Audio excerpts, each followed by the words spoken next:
All right, we are here with another episode of Investing Wizards, and we have Shomik Ghosh, a principal at Boldstart. He is our first VC investor or full-time VC investor to join the show. Also, the first, or actually no, the second Koyfin investor to join the show because we had JC on, and JC is an investor. And so we're lucky to have you. Welcome to the show. Thanks, Rob. Really appreciate it and excited to be here. And you know, I'll do it for the people who are watching this video right now. So many of you might know me on FinTwit as a an account called Minion Capital, and that's actually where I met Rob first, and I was a Koyfin user there. So I think anybody who wants to catch up with me or anything, be sure to check out Minion Capital, and that's who I am.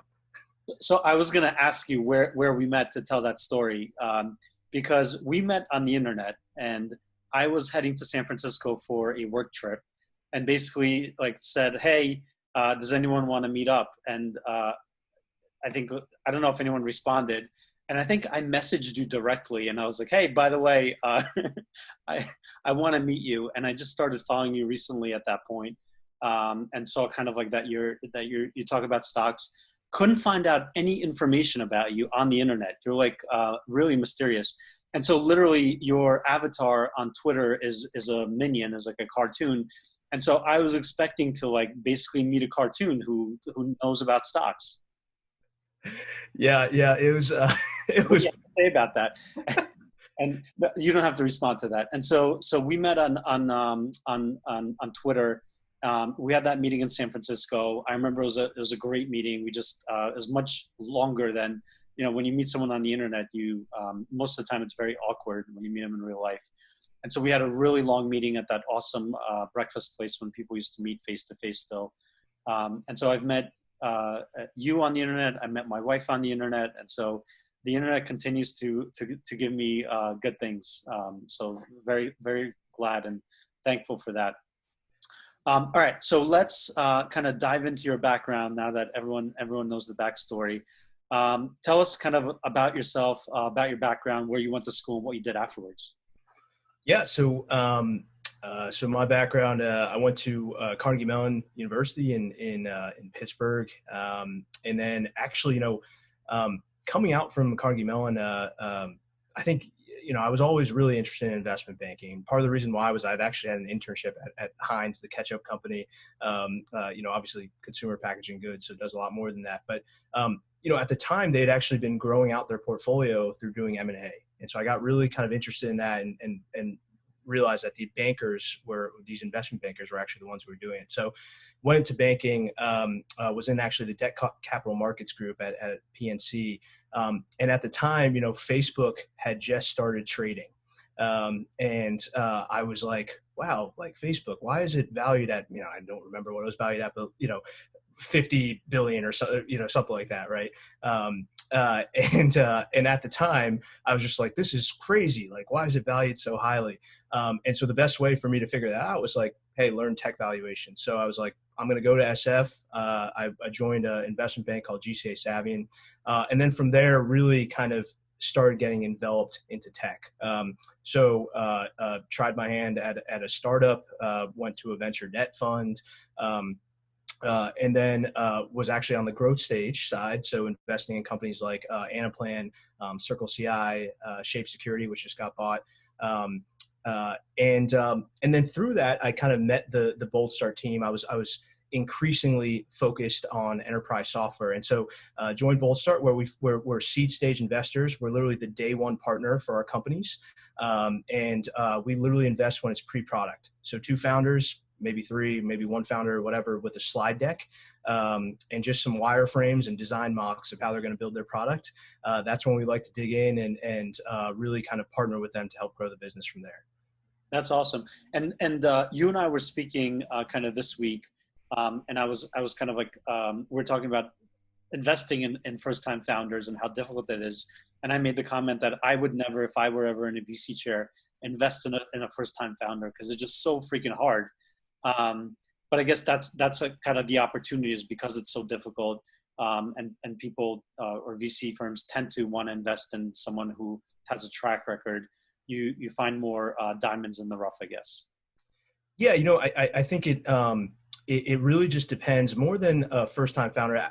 Absolutely, when you're a first-time founder, there's a lot of hard things to go through in terms of just even starting a company, right, and managing employees and like having to deal with HR systems and payroll systems. Like, there's so much complexity that you wouldn't even know before, right? Which a second-time founder will know, and that will help with the ramp curve a little bit.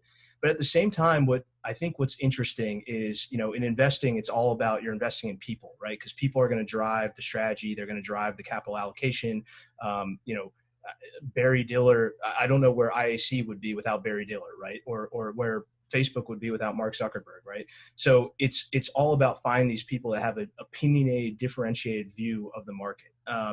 And so, I didn't mention our portfolio companies, but some of them that some folks might know would be companies like Superhuman, which is super blazingly fast email. There's other companies like Customer with a K, which is actually based in New York, that's taking on Zendesk and Salesforce, Big ID in the data privacy space, and also Sneak, which is helping developers use open source code securely. So those are kind of the flavor of the companies that we invested. Got it. And Superhuman is definitely not a first-time founder. Right? No, in fact, actually, those are not first-time founders, but that's just simply just because they, that's a random sampling bias. For example, one of our like a number of our companies actually are actually first-time founders, and in most recently we've just invested in, I think, 3 out of our most recent fund. So it's really quite a mix. Yeah, that's interesting and super. It's really cool to be on that level and sort of get to meet the companies at that stage early on. Cool. And so how do you, like in terms of your personal investment style, how do you think about, obviously this, we're going to be talking about stocks and public companies. How do you think about what you do for your day job in terms of looking at the private markets, thinking about opportunities there, and how do you tie that into kind of public markets? Yeah, so at the early stage, what you're really betting on is people and vision, right? And so what's really interesting about that is you're trying to understand, one, what's motivating the founders, and two, what's their ability to be able to tell the story, which is going to help with acquiring customers, acquiring talent, acquiring advisors, right, and acquiring capital. And someone who's like a really good storyteller who can tell the vision in a really compelling way, sort of kills all those risks, right? And so even for a first-time founder, if they're really good at doing that, the ability for them to succeed drastically improves with that skill set. And so that's one way that we look at it. But then again, to the vision side, it's like, how big can this really be? If it works, in what way will it work? And can we envision how that will work, right? And so that's thinking through distribution. That's thinking through product differentiation. That's thinking through what are the competitors in the space, and can this company be more capital efficient? Or if they're going to spend as much or more capital, why are they going to be able to allocate that capital in a better way, right? And so a lot of that can then be brought over to the public markets, which is like, so I invested in Shopify when it was at $80, right? Now I did not hold it since $80. But one of the funny things is when you looked at Shopify, you really had this confluence of stuff that was all happening at one time, right? Where basically Shopify, one, was tackling a massive market. The e-commerce market is, one of the biggest markets in the world, right? But then had this really interesting thing where it was sort of this bottoms up adoption where, me or you, Rob, could like literally go and say like, I'm going to sell Skittles hats, right? And we could open a Shopify store in a couple minutes, right? But then at the same time, they had this top-down sales force that was going out and selling to large companies like Nike and so on and so forth. And so you had this balance of like true, traditional enterprise top-down sales, and this also super capital efficient bottoms-up adoption, right? And so from the balance of that, targeting a large market, you can see now why like Shopify went from however much it was to now, close to $100 billion market cap. Absolutely. And so you invested in that when it was public already, not when it was private. Yeah, no, unfortunately for me, yeah. And obviously, I think for the past, the bear case on Shopify has always been valuation and kind of like, it's expensive, and to this day, it continues to be kind of one of the most expensive SaaS stocks. Out of curiosity, have there been any deals in your career that you sort of missed that turned out to be just deals that you wish you had participated in? Yeah, there's, Would you like to share any of them, or is that? There's honestly there's honestly too many to kind of count. I would say in general, right, there's always going to be a ton of companies like, some of them where you can't get in simply because you were too late, or you just missed the round, you were too late, or there was just no opportunity ever. But others are also, missing because you didn't identify the opportunity and you passed them over, right? And those are the worst, right? When that happens, that's all on you. Versus if you weren't able to get there fast enough, you probably could have done something there, but at the same time, since you never saw the company and you never were able to talk to management, there's a little bit of you can kind of say, okay, it wasn't that bad on my part. But yeah, that's sort of, I would say, where the misses really come from is when you identified it, you talked to a company and then you passed on them. What's one? Can you share one that you just didn't see the vision and then it turned out to be kind of a big company? So one that I got really excited about early on was this company called Kong, which is in the API gateway space. Mm-hmm. And so it's got like a gorilla as its. We use Kong at Koyfin. Okay. Yeah. So Kong's really super interesting, right? Because how do you manage all of your different APIs? How do you make it easy to access them?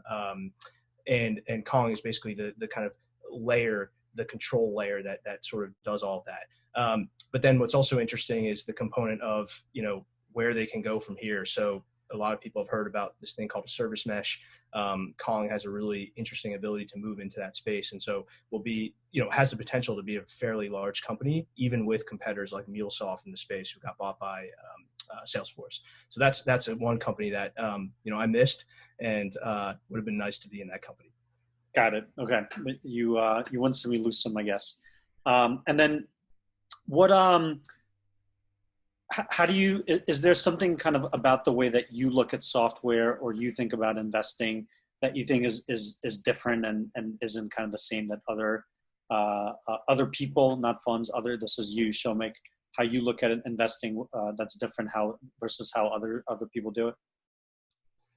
I would say from the way, I do kind of look at it a little bit different if I'm looking at private versus public. But, for the purpose of this discussion, maybe let's talk about kind of the public market lens. Mm-hmm.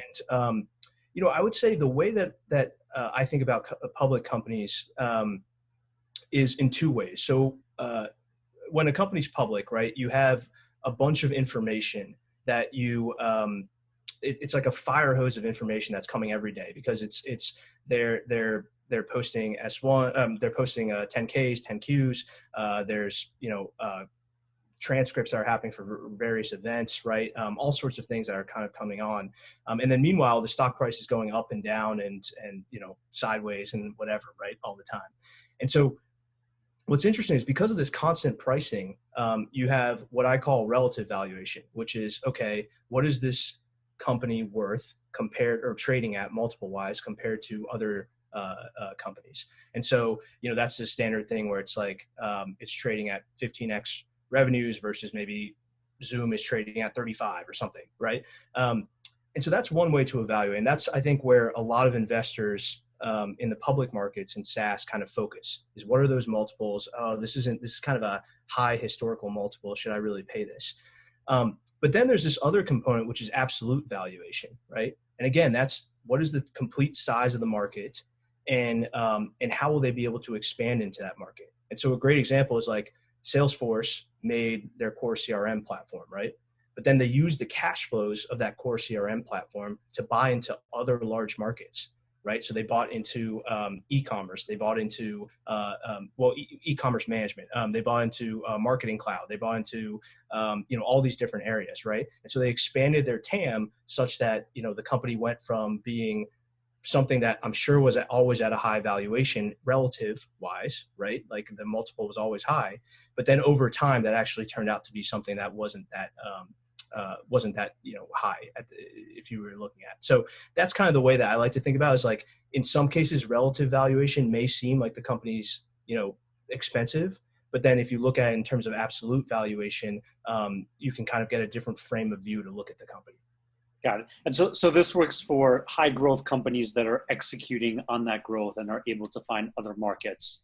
So you wouldn't get bogged down into like, look, the company's expensive today, but the fact that they could potentially grow significantly over the next 3 to 5 years in their current market or expand tangentially, that kind of makes up for that valuation, or that explains that valuation, premium valuation.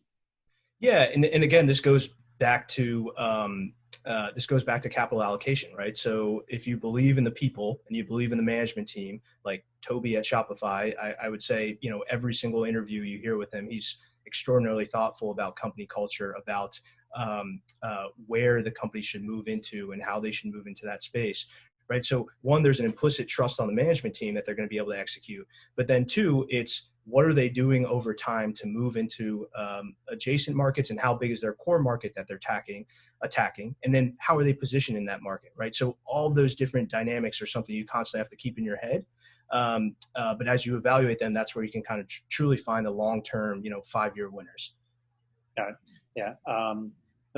It's like biggest example for me is like you mentioned Salesforce. For me, Amazon throughout my career has always been controversial in that people were always like, it's expensive, and it has been expensive throughout its entire career, throughout my entire career, throughout its entire life cycle.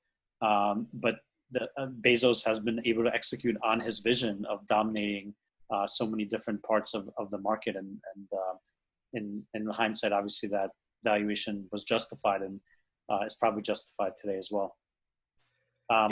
Let's jump into some specific stocks. So I'm going to share my screen. We're going to look at Koyfin, and we're going to talk about some ideas.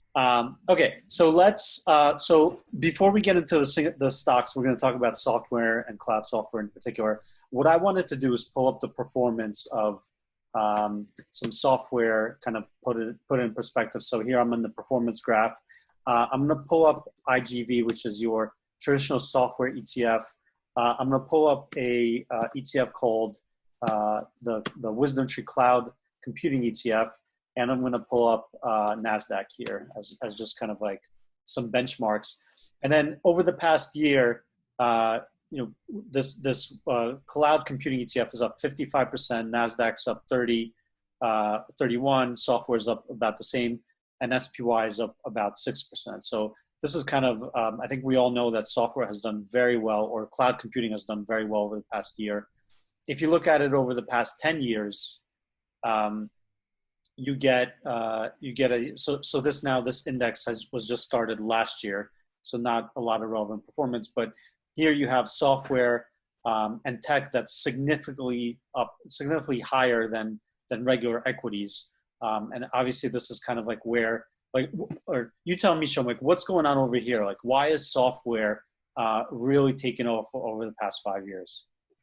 Yeah, so there's been a bunch of really interesting shifts that are kind of occurring in the software landscape, and I would say so. One is obviously the trend of cloud computing, right? Which not only has benefits to the business in terms of no longer having to manage your actual hardware, your servers, things like that, but also has benefits to the financial statement, right? Where you're not having to outlay huge CapEx at one point, you're actually just paying a subscription over time.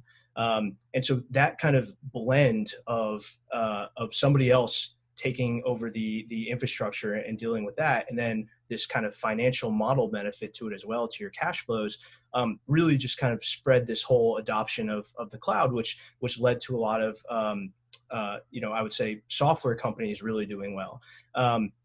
But what's also been interesting is there's kind of a number of trends that are happening under the hood, right? There's increasingly this kind of consumerization of IT. And what that means is like, right now, we're all on Facebook. We can talk to each other on Facebook, and we have this network effect, right? Where the more people that use Facebook, the more that it grows, and then they can advertise more. They get more value. Their stock price goes up. What's interesting though is if you think about a company like Zoom, that also has these network effects, right? So if I send a Zoom link to you, or we're on Zoom right now, you send it to me, right? All of a sudden, I have to download Zoom to use it. And then now all of a sudden I see how great the user experience is. It's awesome. It's free to use. I have 40 minutes for free. Like I can just turn around and start using that. And you start getting these nodes that turn on these other nodes so that it expands, right? Again, from this bottoms up sort of product led growth that's extraordinarily capital efficient and has consumer like dynamics, which is like very exciting, right? We're seeing this happen in software in the real time. And because of that, combined with the rise of mobile and the rise of high performance laptops and Wi-Fi and all these confluence of trends, you get more people kind of bringing their own software to work. And so you no longer need to use a standardized system or a standardized tool set. As an individual person, I can use Notion to take notes, and Rob, you can use Evernote, right? And so the size of these markets just got a lot bigger, and they also, in many cases, got fairly capital efficient because the most of them, the customer acquisition costs actually went down, and so that's really kind of what's fueled this explosion and continued growth in software.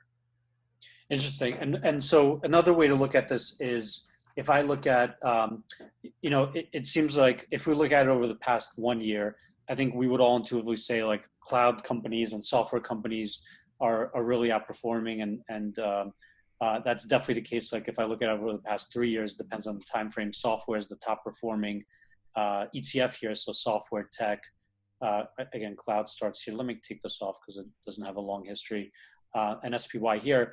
But it's kind of interesting if you look at it over longer time frames. It's even kind of like you start seeing kind of like these stories start emerging depending on the time frame that you look at. And so another way to look at it is if I look at IGV versus QQQ, and so this is just going to compare the two ETFs, one versus the other, and you could sort of see like nothing really happening. And over the past couple of years, these trends that you said, this is really when it's starting to happen with these consumer software as a service offerings, companies trying to lighten their asset base, and so you've had this kind of explosion of the use of software. Yeah, and this is it's such an interesting chart, right? Because you can really start to visualize like there was the bubble back in kind of 2001, 2002, and then really what started to happen then was like just a wave of consumer, right? Because mobile was starting to get adopted, data was proliferating, right? And again, it's so interesting because there's these building blocks that are getting built off of to level up the next great companies, right? And so like, does Facebook get that big without mobile? It's hard to see that happening, right? Does Amazon get that big without mobile? I also don't know, because so much of our purchases are driven now by just picking up our phone, popping open the app, and just buying something kind of on impulse, right? And so it's this confluence of trends of like, well, would mobile have happened without American Tower putting in towers all over the place? T-Mobile building out a massive network, like all of these sort of things that start to build on top of each other. And what gets me excited here is like, when we look at now, the 2019, 2020 timeframe, again, cloud computing is creating this new infrastructure, right? The new rails that everything's being built on top of. And so now the question is like, what could that do for the digital economy and everything that's kind of built? And we don't know yet, right? We won't know for another, call it 10 years, but that infrastructure is all being built. It's all being leveraged. It's all being improved upon, and could really have some interesting outcomes in the future. Yeah. That is really interesting. Kind of thinking about the ecosystem, what each segment, each player provides, and how's that just impacting everyone else. And like you said, if Apple and Jobs never released the iPhone and mobile didn't take off, would all these companies be as dominant as they are today? And it's a kind of interesting question. So let's say let's kind of like play a thought experiment, and Steve Jobs never lived and never invented the iPhone. What do you think would have happened? If Steve Jobs never invented the iPhone, huh? So there's no Apple. There's the world is as it is. So there's everyone has a BlackBerry in 2006, and they have the flip phones. Like, do you think someone else would have come in and innovated? Like, it was just such a need in the market that eventually someone would have done it, or what do you think would have happened? So what's really interesting is there's a documentary, I believe, on Netflix, but it might be on Amazon Prime, but it's called General Magic. And what's really interesting is actually, Steve Jobs, no one's going to take away from him. He's one of the most amazing innovators of kind of all time. But what's really interesting is a lot of the folks and a lot of the work that Steve Jobs kind of was iterating on and thinking about, General Magic was doing even earlier, right? And was investing a lot of resources in kind of the graphical user interface and like all these different ways of doing things on mobile. And so it's really more of a question of like, well, if General Magic hadn't existed, would Steve Jobs have been able to do what he did at Apple? Right. And that's really an interesting thought experiment, because I don't think he would have been. But in general, I would say, Steve Jobs, absolutely a amazing entrepreneur, unique individual. I would, I'm optimistic. I'm a VC, right? I think there would be other entrepreneurs that would have still tinkered with things and been able to come across something. But in terms of tying the software and user experience to just beautiful hardware, that took a special mind like Steve Jobs. Yeah, obviously, and shows by the company's dominance. All right, so let's enough with my thought experiments. Let's dive into kind of particular stock or specific stocks that you want to talk about. So tell me kind of the stocks that you want to talk about today. So I think one would that I'd like to talk about would be Tyler Technologies, and it's TYL is their ticker. And so you can see here, like, the company has done quite well over the years. A couple of bumps here or there, but really has done pretty phenomenally well. And what's interesting is it's not, kind of your traditional SaaS company, right? A lot of people, I think, right now would rightfully so be talking about companies like Twilio and Datadog and Zoom, which are, truly remarkable companies. But Tyler Technologies is really interesting, and there's a couple of reasons why. And so if you don't mind clicking on the financial analysis tab there, Rob. Yeah, thanks. And then if we go to the financial highlights. And so, this is a view that I really like, because I just like quick snapshots of kind of the high level things I'm focused on from the P&L standpoint. And so this is really cool because I can go in here, and if I look at it on an annual basis, so right now it's trailing 12 months. If you go, on an annual basis, this kind of gives you, what I like doing with P&Ls is kind of, it tells you a story, right? And then you can kind of see, does my narrative that I was thinking fit the narrative that the P&L is telling me? And so right now, what I'm seeing is like, wow, this is a company that pretty much has had strong double-digit growth for a long period of time, is actually accelerating growth right now. So that's interesting. Let's see, let's dig into that, why that would be the case.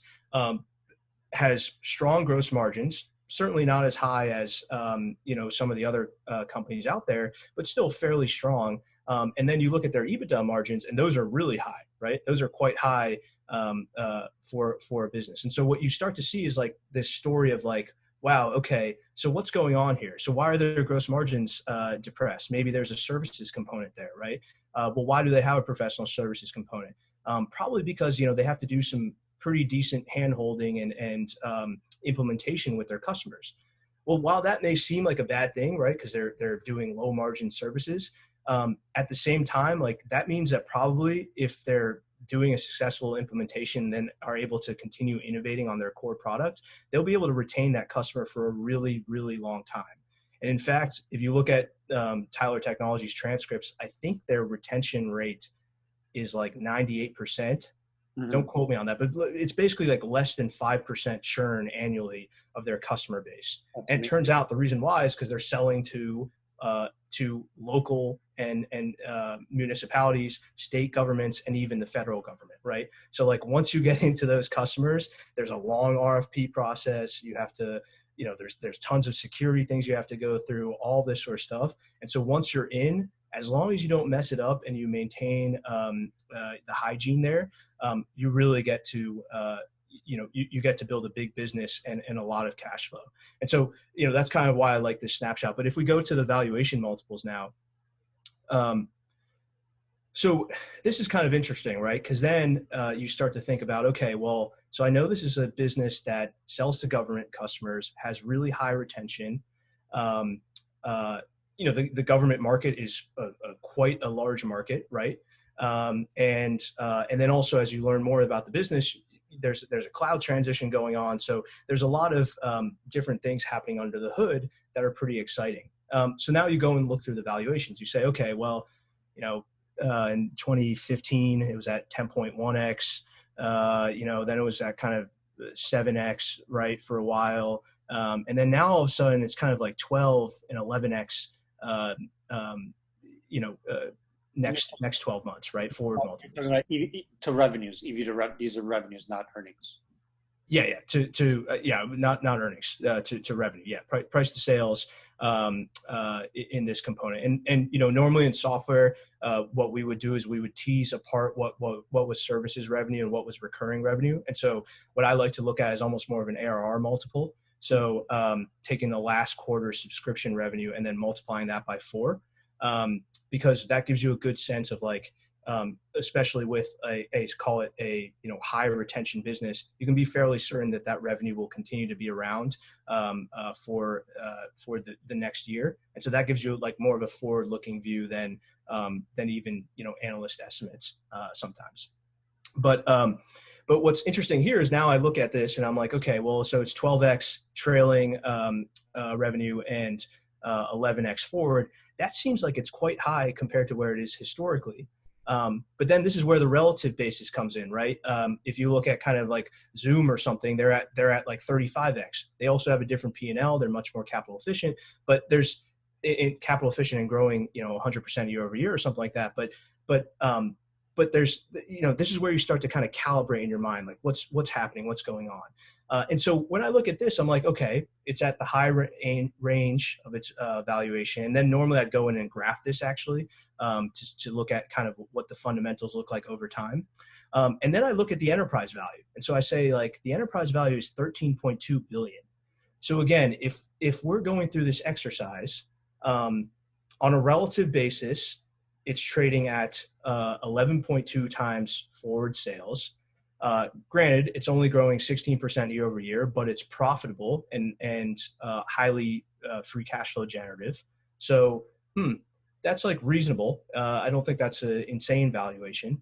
And then you look at the enterprise value and you say like, okay, well at 13.2 billion, how does that seem compared to the TAM that they're targeting?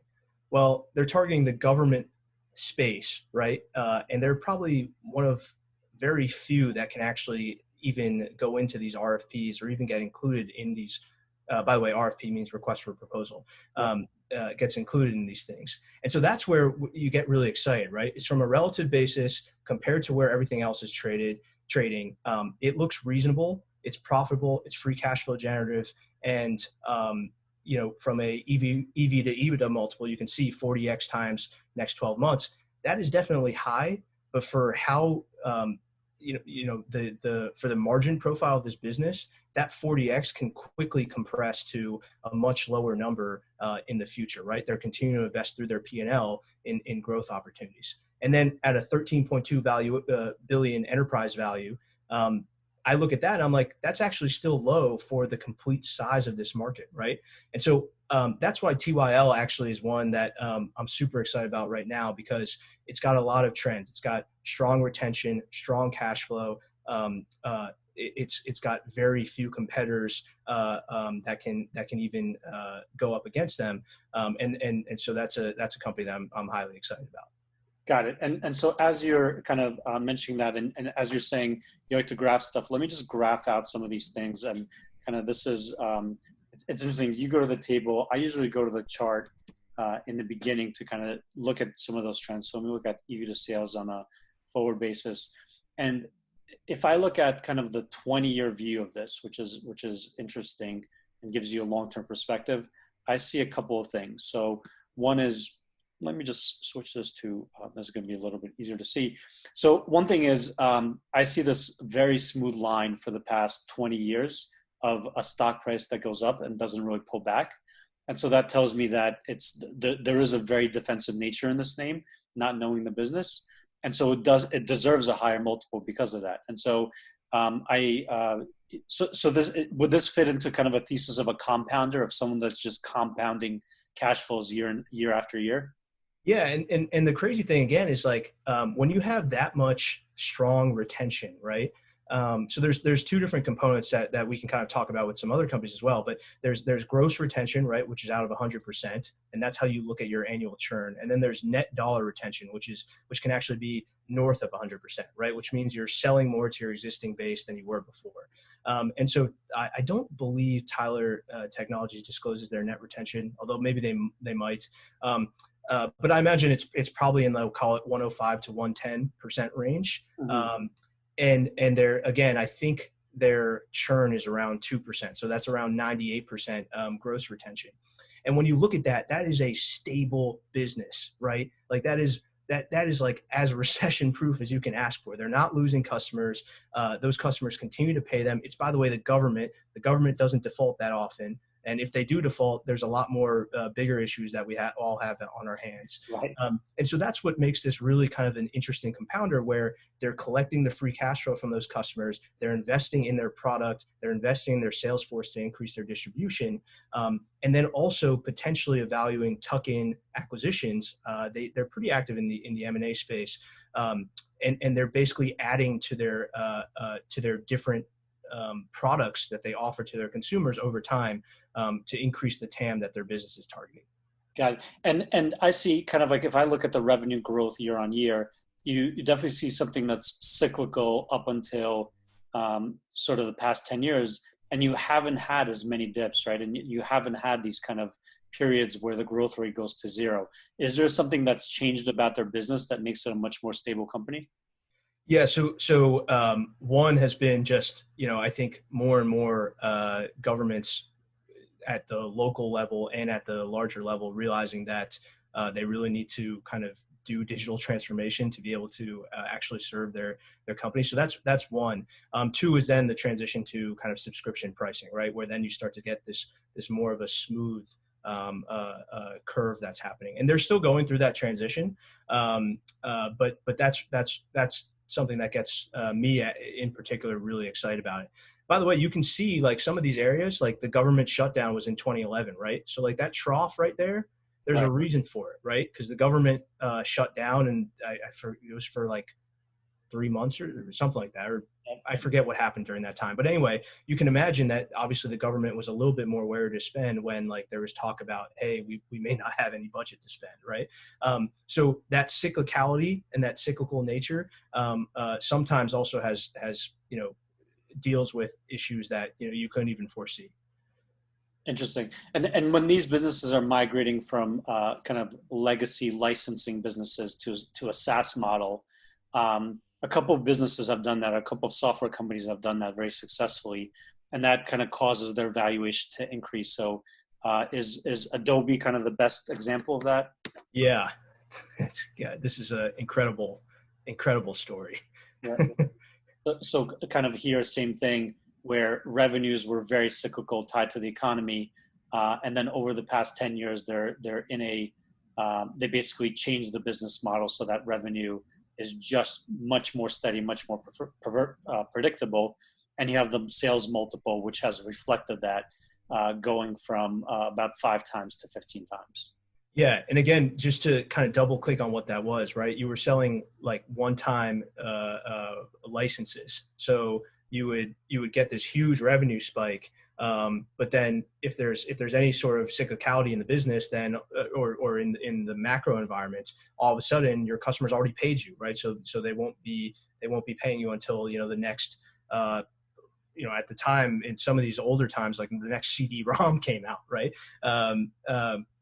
And so it's really interesting to kind of look at this from a historical perspective, where you had those licenses sales, and now you have the subscription business, where even right now, where we're going through, you know, a large recession, companies are still paying for these services on a monthly basis, because they need them to run their business and to reach their customers and to continue just making revenue. And that's a really fascinating component of the subscription model. Right. Interesting. And so if we compare kind of like Tyler over here, this is kind of like what you were saying before, on a relative basis, relative to some other compounders or some other SaaS stocks, it's actually trading, well, on a relative basis, at least trading at a discount. And they were trading at the same multiple for a long time over here. So, and I love these stocks. Obviously, Adobe is a $210 billion company, so enterprise value, so much, much larger. Whereas Tyler, you just mentioned, is 13. So gives you that kind of sense of how much more it could grow into other areas of the market to be the size of some of the bigger players. Yeah, exactly. And by the way, if you add the EV to EBITDA NTM, we can kind of also compare, because these are both profitable companies, which, you know, we don't get to say often in SaaS, but when we do, we like to we like to take a look at it. But what's interesting here is also, you can kind of see from this component, you know, the Adobe has been growing at a faster revenue growth rate, right? So on a sales basis, they're afforded a higher EV to sales multiple. But then on an EBITDA basis, Tyler Technologies is actually afforded a higher EBITDA multiple, right? And what's interesting here is that, you know, I think the bet that people are making is the free cash flow of a company like Tyler is even higher quality than a company like Adobe, which is really remarkable, right? Because Adobe's selling to the largest Fortune 500 companies in the world. But when you're selling to governments, and you know, the treasuries consider the risk-free rate, you're in a pretty good spot. Interesting. So, so EBITDA margins, would we expect EBITDA margins for Tyler to be higher? EBITDA margins actually would probably be around a similar range, but it's the durability of those that kind of is exciting, right? Yeah, so you can see Adobe's higher, because again, Tyler has a services component, and Adobe has some professional services as well, though they've built up their distribution by kind of giving that services to consulting firms and other places. Mm-hmm. But again, it's so if you were kind of to do a level deeper, what you would do is like look at kind of more of the subscription revenue, and then try and compare what those margins would look like. But the quality of both these companies is extraordinarily high. I would just say that Tyler's customer base is extraordinarily stable. Yep. Adobe, though, has more upside capture, because the Fortune 500s over time will spend more, buy more of Adobe's products as they are, you know, onboarding more marketing folks, they're onboarding more sales folks. For Tyler, you know, a court system is not going to necessarily spend more, besides the price increase that Tyler pushes through. Got it. And Tyler made an acquisition of a company called Socrata several years ago. And Socrata's CEO is a avid Koyfin user. So got to give a shout out to Kevin Merritt. That is awesome. I love the Koyfin community, strong as ever. Koyfin mob. Cool. So let's move on to the next stock. Yeah. So do you want to go over SmartSheet? Yeah, let's go over SmartSheet. So I'm just going to. Yep. Yeah, so this to me is is one of, you know, my favorite case studies, and really the reason why is this has kind of been in my public portfolio one of the single biggest contributors to, you know, the alpha that I've been able to generate. it's not just been being long beta, just being long, higher beta stocks and improving from there. But here, what really excites me about SmartSheet is, one, you have a company in a very crowded marketplace that everyone would say, well, there's Airtable, there's there's so many companies out. There's Google Docs, there's Microsoft Excel coming at it. They're also bringing their online collaboration product, right? There's so many different companies attacking this space. But SmartSheet has continued to execute, has continued to grow revenues at a rapid cadence, and has continued to see their stock price appreciate, even as their multiple has actually been fairly volatile, right? And so if you look at that bottom chart, you can see that there's actually times where, like after IPO, they actually got down to 10x or less of next year's sales. Happened again in March, and then even recently on an earnings report that they admitted to some COVID weakness, you saw that the multiple went down again.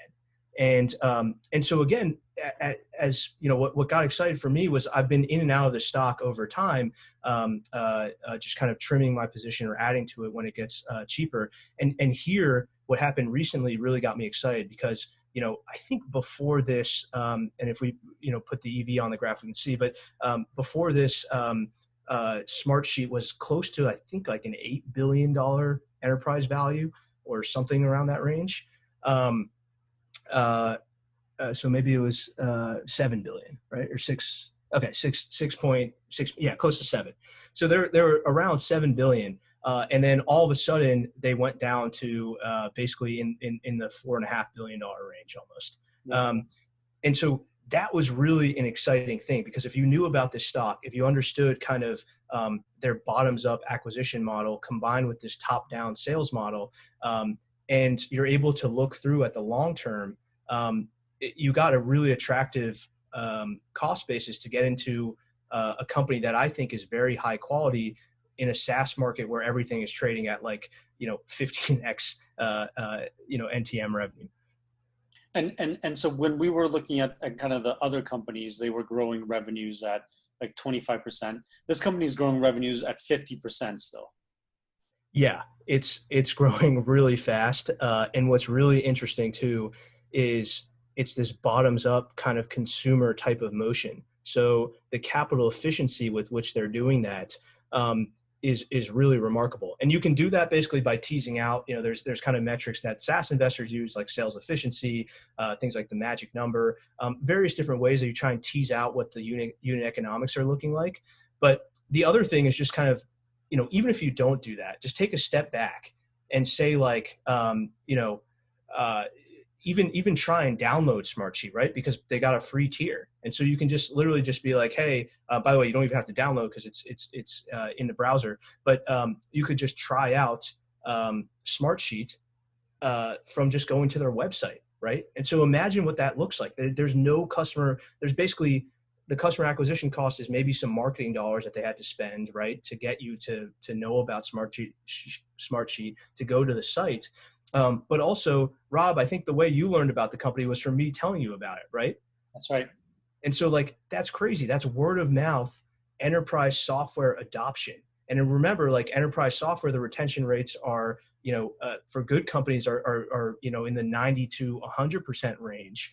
For kind of the cream of the crop is in that 90 to 100% range, versus in consumer, the cream of the crop, I think, is around, call it 50% retention, right? So when you combine these consumer models, this consumerization kind of organic word of mouth with a retention model like software, this is where you really get some powerful companies and powerful growth. And that's why some of these multiples also are so high compared to what we're used to seeing in traditional kind of in traditional stocks. Sounds like we could think about SmartSheet as the Koyfin for the SmartSheet market. I love it. Yes, I love it. And the funny thing here will be, there will be tons of narratives where it'll continue to dip down, like the dips that we've seen throughout this graph. And it will always happen. It'll be, Microsoft rolled out some collaboration, Airtables IPOing. There's a new hot startup that's come out that's in the productivity space and attacking this in a different way. But really what it comes down to at this point is, can they hold on to their customers? Can they expand within their customers? And can they land new customers that they can expand within, right? And so those are the metrics to pay attention to. And Mark Mader is I think, one of the best SaaS operators in the space, because of the fact that it has been a really competitive market. Google Docs has been out there for as long as SmartSheet has basically, kind of been alive, and SmartSheet has still thrived to become, a $6 billion enterprise value company today, and even trade as high as, $7 billion. Interesting. This is great. So, and it just IPO'd kind of in 2019, so still pretty fresh company, but packed full of growth still. Exactly. Yep. Got it. Okay. And there's a third stock that you wanted to mention. Yeah. So the third one is just Everbridge EVBG. And again, what I'm trying to do is give a flavor for, SmartSheet. I feel like more people know about, right? It's not quite Zoom level, but a lot of people know about. Tyler Technologies, I feel like the FinTwit value investor community knows more about than kind of many SaaS investors out there. And then Everbridge is one that I feel like kind of neither of the parties really know about. It's sort of a hidden little gem. What they do is critical event management software. And so what that means is, like, for example, with COVID right now, how can you map where your employees are and make sure that they're being safe? And also YouTube, for example, unfortunately had a really prominent use case for this, where there was unfortunately a shooting on YouTube's campus, and they used Everbridge to, one, identify where their employees were, help lock down buildings where the shooter was not, and kind of avoid loss of life by doing that. The other funny thing that you guys, everyone might, watching this might be aware of is when you get the text messages for, a hurricane warning or something like that, that's usually powered by Everbridge. Oh, wow. Interesting. Cool. I'd never heard of the company before until you mentioned it. But also fairly, they've existed for, I guess 5 years now. So not that new. Growing revenue at 36%, trading at 17 times multiple. And then relatively small company at about a $5 billion enterprise value. Yeah. And actually as early as, last, I think maybe December 2019, if you go there, I think it was at one point it was at like a $3 billion. Yeah. Oh, wow. It was 2. And then went up to 3. And now is at close to 5. And so really, this was one where they pretty much have like no competition. It's actually kind of remarkable. It's software that you kind of would think of like boring, but it's something that governments can use. In fact, there's a European mandate right now where for population management and population alerting, that Everbridge is basically the best position to take the lead in. And then also there's, like the YouTube cases where unfortunately, to protect your employees, you need to have an alerting system like this. And this is one of those critical platforms that enables that. Interesting. And so even kind of during COVID, didn't really sell off at all. It just sort of. Yeah, unfortunately. And part of the reason for that is right, during COVID, like this is actually their sweet spot. More customers are now becoming aware of how much they need Everbridge's software to alert their employees of, a COVID outbreak or other potential issues that could be happening in the employee base. And so you can see it's fairly resilient now, and its multiple has gone up, but it's still on an absolute basis, still a company that I think has a large amount of room to grow for a very long time. And so although they're growing at 35%, they could probably pour more fuel on the fire, right? And invest through their balance sheet, through their income statement, expand in sales and marketing, and grow faster. But at the same time, they're choosing not to do that and growing at, still a fast clip, but the durability of that growth, I think, can last for a pretty long time. So how do you think about something that Everbridge is doing, which is a very specialized function with kind of people management and location tracking for employees? How do you think about that business? And let's say Everbridge becomes a $20 billion company. It's obvious, someone, whether it's a security provider, software security provider, or enterprise provider, would want to get into that space and basically start taking some of the market share. How do you think about the defensibility of a SaaS product like this that's very specialized? Yeah, I think Modest Proposal, who is a great FinTwit, prolific FinTwit individual, and really one of the smartest investors I've met in my life. He, the way that Modest, I think, thinks about companies like this, and did a podcast with actually Patrick O'Shaughnessy, Invest Like the Best, which I know Koyfin is actually a sponsor of. In that, Modest talks about small focus versus kind of big focus, right? And the way that we kind of talk about is small focus, many times wins. And so if a big company basically was like, hey, Everbridge, this is a core market that we're going to attack, like Microsoft, and they say this is a core market we're going to attack, we're going to invest a bunch of resources, then definitely there could be a reason to be scared, right?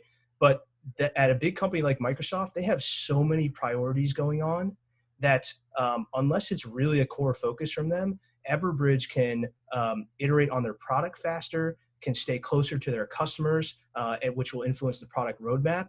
And so it's really hard then for a Microsoft to catch up, because Everbridge is already so far ahead on the product roadmap that the product can't really improve and become that much better than Everbridge. Right. Got it. Yeah. Absolutely. So it's just a relentless focus on the product, driving that value proposition.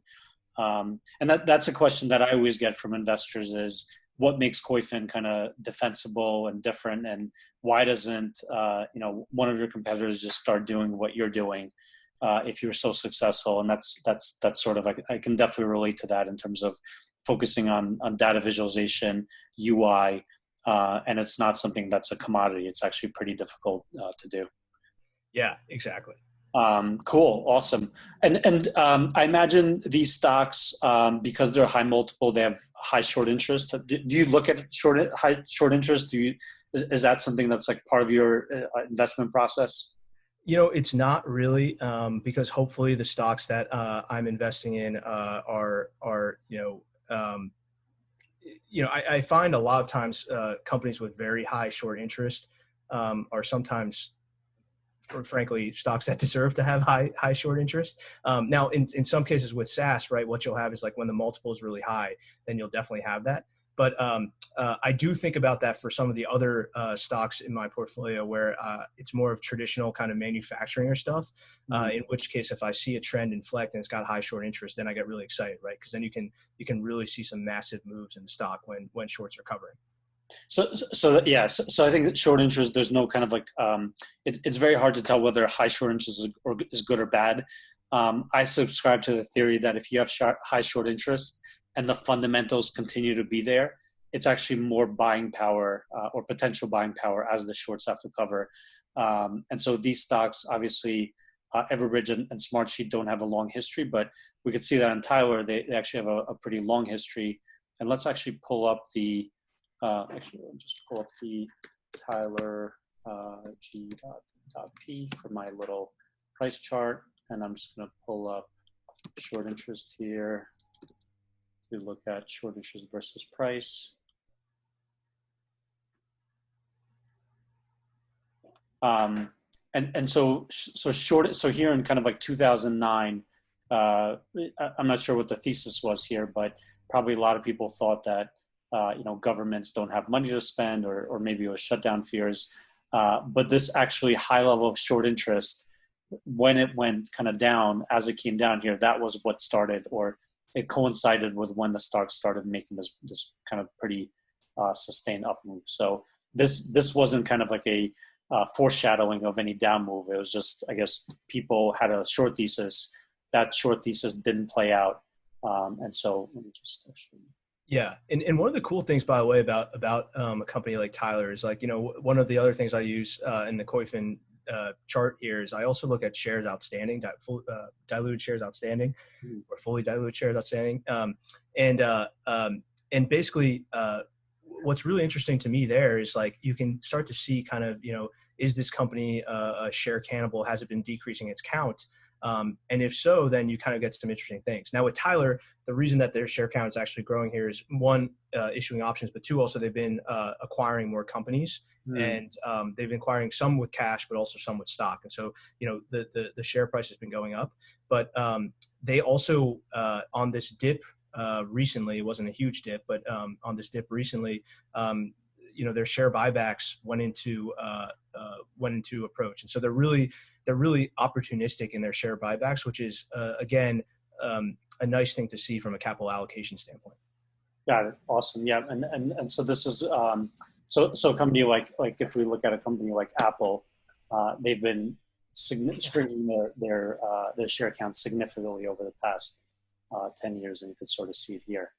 It's crazy, right? Like if we look at Microsoft too, and I don't actually know what Microsoft's looks like because they've been fairly acquisitive, right, and stuff like that. But I imagine it's gone down. Yeah, so you can see that it's gone down.